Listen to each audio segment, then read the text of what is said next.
Hello and welcome to this video. This is going to be a continuation of a previous video that I did on bowing. That was called Starting to Bow. And this is going to be more advanced, so this isn't really for beginners. I mean, parts of it might be, but ultimately this has some more advanced bowing concepts in it. So, first thing, in the previous video, I talked about the full bow stroke and basically like how to keep the bow straight the whole time, so.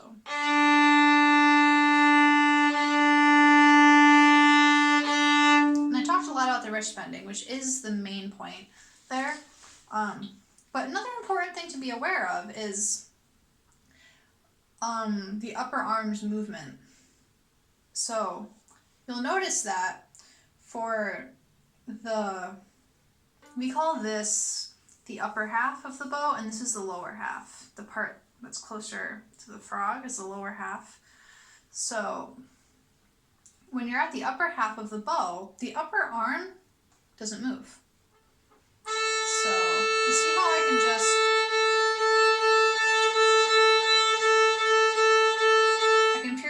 move from the elbow down, pretty much like a door swinging on a hinge. That's what I like to think of. Or like the robot thing, right? Obviously not in that position. But as soon as you hit the halfway point, look at my upper arm.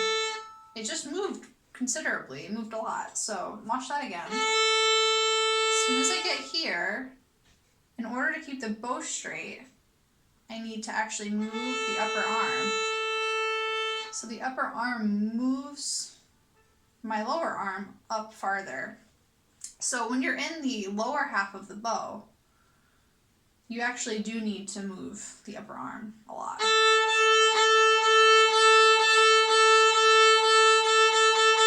Until you learn how to do this, which actually will be even more advanced, but we won't do that today. So yeah, that's just important to be aware of so that you know where all the movement's coming from. So the next thing, these are what I like to call the variables of like bowing. You can tell I was a math major in college when I used the word variable. So basically these are the three main things that we can change about the bowing motion that really significantly change the sound. So the first one is contact point. And all that means is where the bow is going to make contact with the string. In terms of, is it close to the bridge? Is it in the middle? Is it over the fingerboard? Like just basically where it is on the string between the bridge and the fingerboard. So that's contact point. And well, I'll get into like how that works in a minute with the other variables. Pressure, this one's a little bit more obvious. Like pressure is just the weight of the bow. And it's like how much we apply pressure. So when you're at the frog, the weight of the bow itself, all this over here, is actually pushing down the bow for you. So it gives you a lot of natural pressure. I'm not pressing at all right now. You can hear it's pretty loud. When you get to the tip of the bow, if you're not pressing at all, it sounds very weak, which sometimes might be a good thing if you're playing very, very gently or something, but pretty much you need more pressure usually at the tip of the bow. And you can also, in addition to, the bow's weight, you can actually apply pressure by pushing the bow down. How do you push the bow down? Do you just take your whole arm and go like that? Some people do, but it doesn't usually sound that good.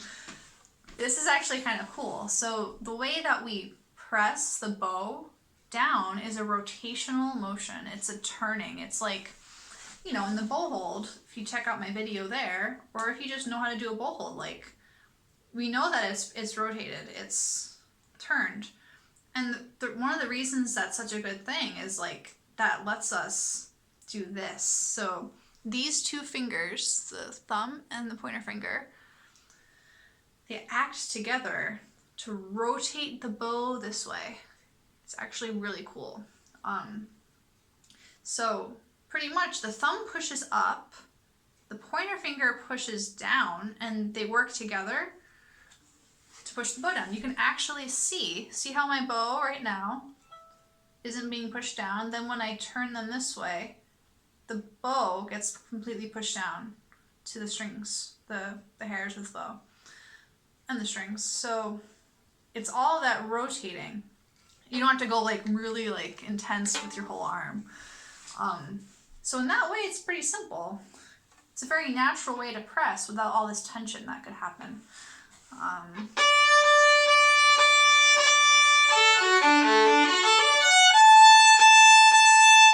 So yeah, I'm pressing all that time, you know, to varying degrees, and it's all just from that rotating motion. That comes to feel pretty natural over time if you do it enough. So that's the second variable. The third one is bow speed. So, yeah, this one, you know, people know what speed means. Like if you're moving the bow fast, you usually end up using a lot of bow, right? Because you need a lot of bow in order to move it fast. Just like if you're driving fast in a car, you need a long distance. Then if you are moving slower, you can really do this a lot. You can actually move very... Obviously this doesn't sound the best, but just it's kind of the point. Like you can move the bow very slowly. You could even move it like... And if you're closer, well, I'll give them that in a minute. So the three things are contact point, where you are, pressure, how much the bow is helping you press or how much you're pressing, or you know, the combination, and bow speed, how fast the bow is moving. So let's go over some combinations that don't work. This is pretty funny. Kids love this because they like to make ugly screechy sounds in the violin a lot of the time. So pretty much the strings have more tension next to the bridge, okay? If you try to push the string down here, you really can't push it down much. It's very, very tense. Over here, see that? You can push it down quite a bit. And you know, it gets harder and harder to push it down until you get right up to the bridge. So what does that mean? The closer you are to the bridge, the more the string can handle that pressure that you're putting on. So that means if you try to do a lot of pressure close to the fingerboard,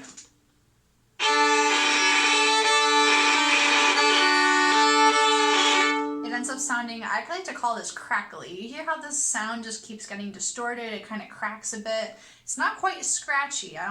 Scratchy is actually when you get too close to the bridge in a certain combination. But over here, yeah, I like to call that crackly, distorted. And it doesn't really matter if you do slow bow or fast bow. If you're pressing a lot near here, it's going to sound pretty icky. What else doesn't work? So if you go over here to the bridge, because the string is so tight there, it can't really, it needs pressure. Like if you're not using enough pressure, it won't work. So if you're going really light, you actually don't even get the actual pitch. You get, this is actually a technique called ponticello, and it kind of sounds like it sounds very like wispy and not like how you normally sound. So unless you're doing that on purpose, that's not what you want. And I consider that a scratchy sound, and it happens to varying degrees. So if you're like somewhat close to the bridge and here now you are getting the pitch, but it's kind of like still scratchy a bit. So you can just listen for that. Scratchy usually means you're too close to the bridge. Crackly, distorted means you're not close enough to the bridge. or you're too close to the fingerboard. Yeah, you know, there's other combinations, but let me just show you what does work, because those are the ones that you're going to want to focus on, and anything else you'll just kind of figure out, oh, like, don't like that sound. So if you're close to the bridge and you're using pressure, you're going to find that a fast bow doesn't really work, okay? So that'll happen if you try to move the bow fast with pressure, or it'll just sound really scratchy. So pretty much, because the resistance, the tension of the string is so high close to the bridge, you need to go slower. You'll actually feel the string pulling back on the bow for you. See that? So if you're really close to the bridge,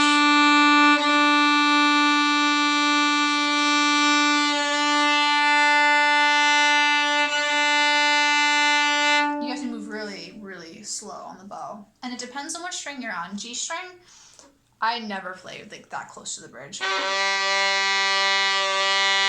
It's actually possible, but it's not usually something I do. You don't really need to do that. A string and E string though, like, yeah, those are places where you would want to when you're playing more advanced repertoire. And it's pretty difficult to maintain that tone so close. I'm doing an extreme version. You can also practice somewhat close, not right next to it.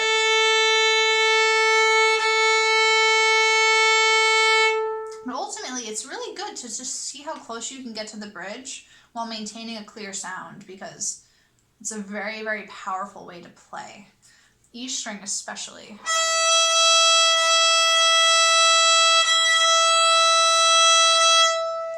And something important to note here is the bow tilt, which I wasn't really going to get into much, but if your bow hair is tilted here, it's going to be very difficult to do what I'm showing you. So flat hair near the bridge is pretty much necessary. So the four things pretty much: close to the bridge.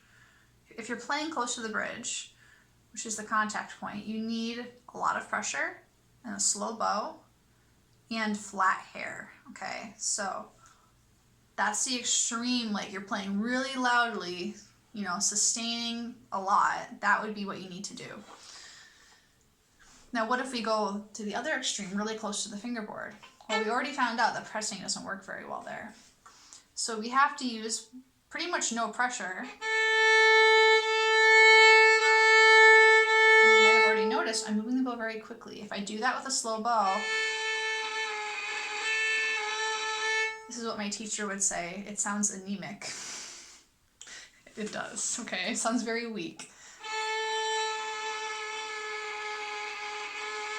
So yeah, usually a good combination, and you'll notice I'm tilting the bow, right? Flat hair, it's harder to maintain the like the continuous clear sound if it's flat hair, because it tends to bounce and not make as good of a contact with the string. So those are the two extremes. Pretty much anything in between, say we were in the middle, right, about there, you'd want to use a bit of pressure, moderate bow speed, like medium bow speed, and probably a bit of a tilt. I usually almost always use a tilt unless I'm very close to the bridge or doing some type of bouncy technique. So yeah, those are pretty much what you want to keep track of, like the extreme of being too, like, over here playing really quietly, playing over here playing really loud, and then just the combinations. Like, just kind of mess around with it. There's no perfect way to do it. You kind of just, you start to learn what works for your instrument, for your bow, for your strings, like everything. So just be really aware, okay, it sounds scratchy, probably too close to the bridge, or I'm moving my bow too fast. Like, all of these things in different combinations work. You know, you just have to figure out what those are. Yeah, so I'm pretty sure that's everything I wanted to cover. Yeah, so thanks so much for being here. It's really fun to make these videos. I hope they're helpful. And yeah, let me know if you have any questions in the comments below. All right, bye you guys.